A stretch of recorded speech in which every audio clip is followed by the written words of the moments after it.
welcome to my channel. So for today's video, magkakaroon tayo ng unbox ng isang klase ng live sound card, which is F9 live sound card. Yes, o diba? Ate, nagkaroon tayo ng unboxing ng ating V8 Pro live sound card. So kung interesado kayo doon sa V8 Pro live sound card, check nyo na ang ating previous videos na andun din yung mga tunog ng V8 Pro live sound card. But in this video, we will focus on V9 live sound card. So if you're interested kung saan ko din ba ito nabili, kung magkano at kung ano-ano ang meron sa F9 live sound card, make sure to watch this video. But first, syempre, click nyo na muna ang subscribe button dyan sa baba at i-click nyo ang notification bell para ma-notify kayo every time nag-upload ako ng another video. So, eto na, let's go to our video.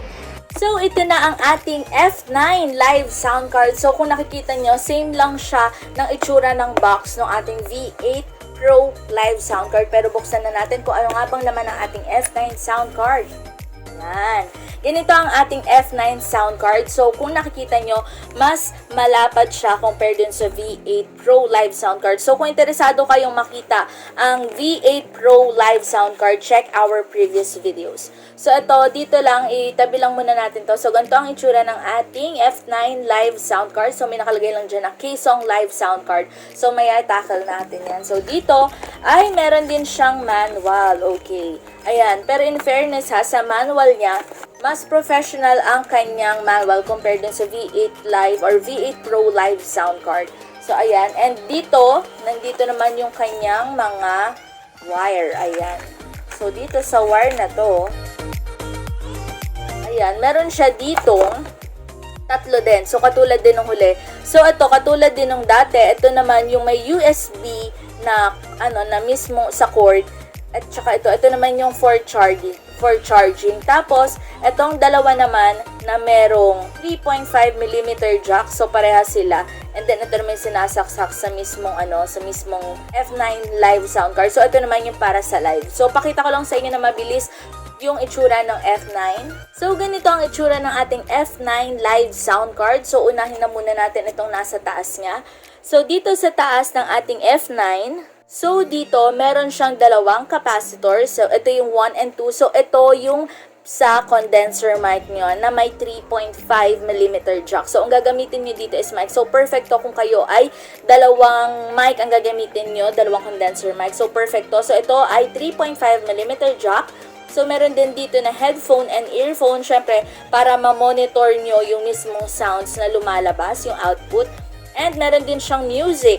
Ayan, so may nakalagay dito na music. Ito yung parang backing track doon sa kabila. Tapos, ito naman yung live 1 and 2. So, pwedeng dalawang cellphone din ang gamitin nyo. And meron din siya dito na charging port. So, ito naman yung ginagamit sa charging, yung kaninang pinakita ko na USB.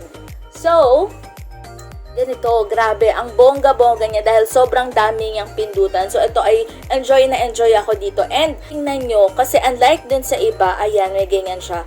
So, abangan nyo na lang sa ating susunod na video kasi gagawa natin ng hiwalay na video. Ipaparinig ko sa inyo ang lahat ng sounds na meron dito sa F9 live sound card. So, ngayon ipapakita ko lang sa inyo yung itsura para makita nyo. So, make sure na i-check nyo ang ating susunod na videos para marinig nyo kung para saan ba or kung anong itsura niyang mga PUBG, may yell, may din-din, mute, at kung ano-ano pa. So, meron ditong applause. Ayan, guys, and minions. So, ang dami nito. So, make sure you'll check our next video. So, make sure you subscribe to my channel para marinig nyo yan. So, meron lang dito na mic and echo. Tapos, ang nakakatuwa is meron siya ditong monitor na maliit and talagang meron siyang paganitong effects. So, ang ating F9 live sound card ay dual microphone karaoke. Yes, isa yan sa pinakagusto ko sa F9 live sound card natin. Dahil, ibig sabihin, kung dalawa man kayo na gustong magkanta na dalawa ang mic ninyo, pwedeng-pwede. Unlike sa ibang live sound card na isa lang ang pwedeng yung gamitin ng condenser mic or any microphone, dito sa ating F9 live sound card ay pwedeng dalawa. So, yun yung isang advantage ng F9 live sound card.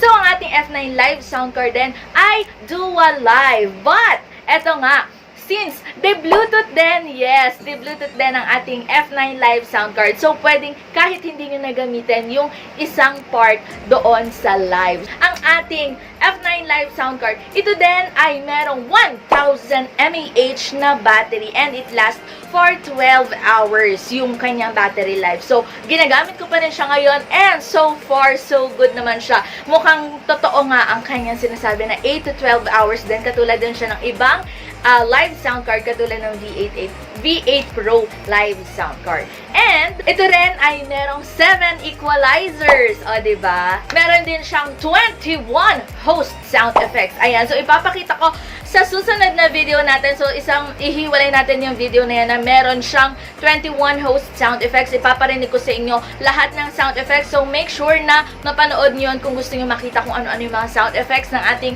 F9 Live Sound Card. Meron din siyang 8 big scenes and magic voice. So, di ba, ang bongga magic voice. So, katulad ng iba pang mga live sound card, tulad ng V8 Pro Live Sound Card, ang F9 Live Sound Card din natin ay perfect din yan sa online class, broadcasting, live streamer. So, again, ulitin lang po natin, ako po ay isang Shopee live streamer. So, ngayong August, ang aking pong schedule sa Shopee ay Tuesday to Saturday, 5 p.m. So, make sure to follow me sa aking Shopee account. Sa feed nyo po, isa-search feed, tapos search nyo princess.princess. Ayan, ako po ay every Tuesday to Saturday, 5 p.m. So, madami tayong pakulo, palaro, at mga papremyo. Kaya make sure nakafollow kayo sa aking account sa Shopee. And, ito ang isa sa pinakamagandang F9 Live Sound Card natin ay compatible sa mobile phone, sa tablet, at sa computer. So, pwedeng-pwede yung gamitin ng ating F9 Live Sound Card. So, kung kayo ay nagtataka kung magkano nga ba ang F9 Live Sound Card, it costs 1,299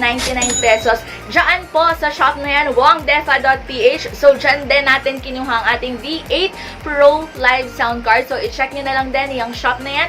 And, kung gusto nyo naman ng F9 Live Sound Card with E300 mic, ayan, meron din siyang E300 mic. Meron siyang set na yan. That cost 1,799 pesos. And kung gusto niyo naman ng F9 Live Sound Card with BM800 na condenser mic, that costs 2,799 pesos. So madami pang ibang shop sa Shopee actually na mas mura pero pangit ang reviews. So make sure na i-click niyo na lang din ang shop na iyan. So itignan niyo na lang din ang mga reviews dyan. And so far so good, okay na okay siya. And safe na safe siyang dumating sa akin. So, I hope nakatulong na naman po ako sa inyo at may na-share na naman po ako sa inyong makabuluhan and sana ay natuto kayo dito sa video na to. So, ayan, make sure na nakasubscribe na kayo sa ating YouTube channel. Click that subscribe button and don't forget to click the notification bell for more videos. Ayan, so kung meron po kayong mga tanong, ayan, make sure na i-comment nyo lang din sa baba and try natin na sagutin sa ating susunod na video. And don't forget na panoorin ang ating susunod na video tungkol doon sa iba't ibang sound effects ng F9 Sound Card. And that's it. Thank you for watching and see you on my next one. Bye!